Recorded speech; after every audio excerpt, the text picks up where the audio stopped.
Video کو like کر کے آگے شیئر ضرور کر دینا۔ ایک صحابی رضی اللہ تعالی عنہ وہاں پر حضرت سہیل رضی اللہ تعالی عنہ، سہیل ابن سعد تجارت کے لیے ملک شام آئے تھے مدینہ منورہ سے۔ جب دیکھا کہ دمشق سج رہا ہے، ڈھول بج رہے ہیں، اعلان ہو رہے ہیں، تو پوچھا یہ خوشی کا موقع کیا ہے یہاں؟ تو بتایا گیا کہ حسین کو قتل کر دیا گیا، کٹے ہوئے سر اور ان کے اہل بیت کا قافلہ آ رہا ہے۔ تو آپ نے پوچھا کہ کس دروازے سے وہ داخل ہوں گے؟ تو کہا کہ بابو سعد سے وہ داخل ہوں گے۔ تو آپ نے کوشش کر کے وہاں پر جگہ بنائی، اور اس کے بعد جب کٹے ہوئے سروں کو دیکھا اور بیویوں کو قیدی کی حالت میں دیکھا، رو پڑے، برداشت نہ کر سکے، ہمت نہیں تھی کہ جا کر کے کچھ بات کرتے۔ سب سے چھوٹی عمر سیدہ سکینہ کی تھی۔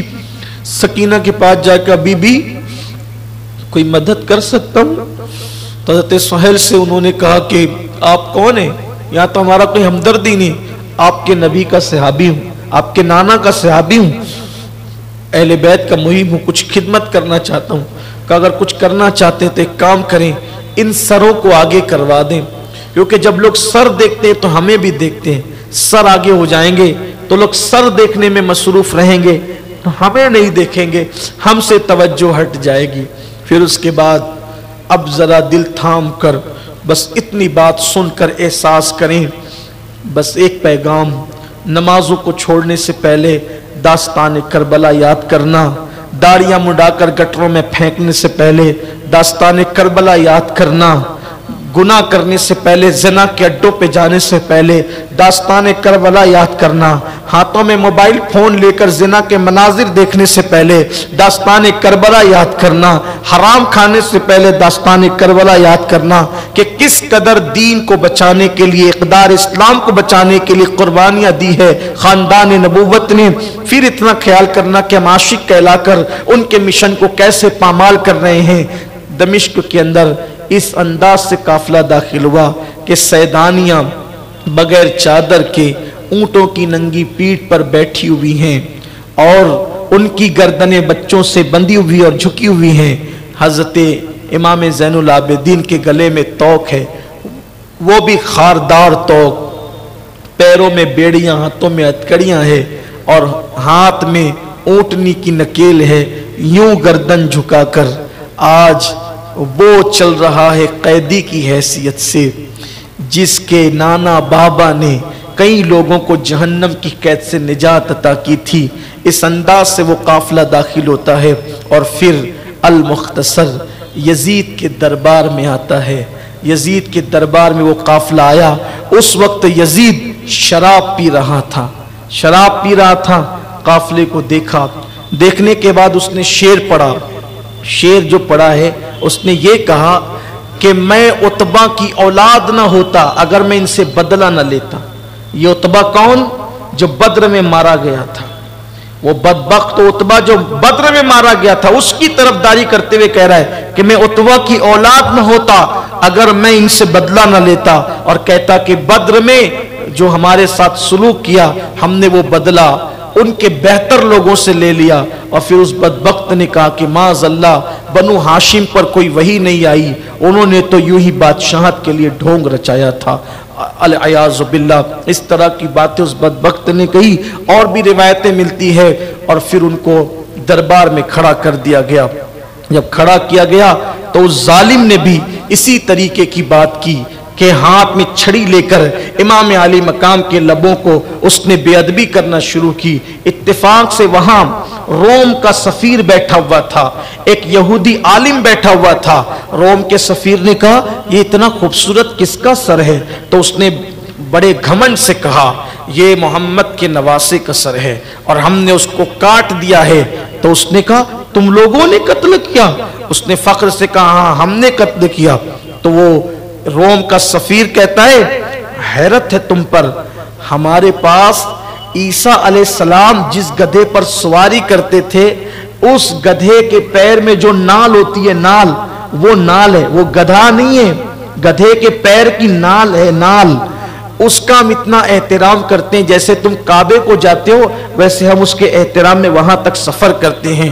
اور تم نے نبی کا نواسا، اور جو یہودی عالم بیٹھا ہوا تو اس نے کہا کہ داؤد علیہ السلام سے لے کے مجھ تک 70 پشتوں کا فاصلہ ہے، یعنی 70 پشتوں کے بعد میں داؤد علیہ السلام کی اولاد میں سے ہوں۔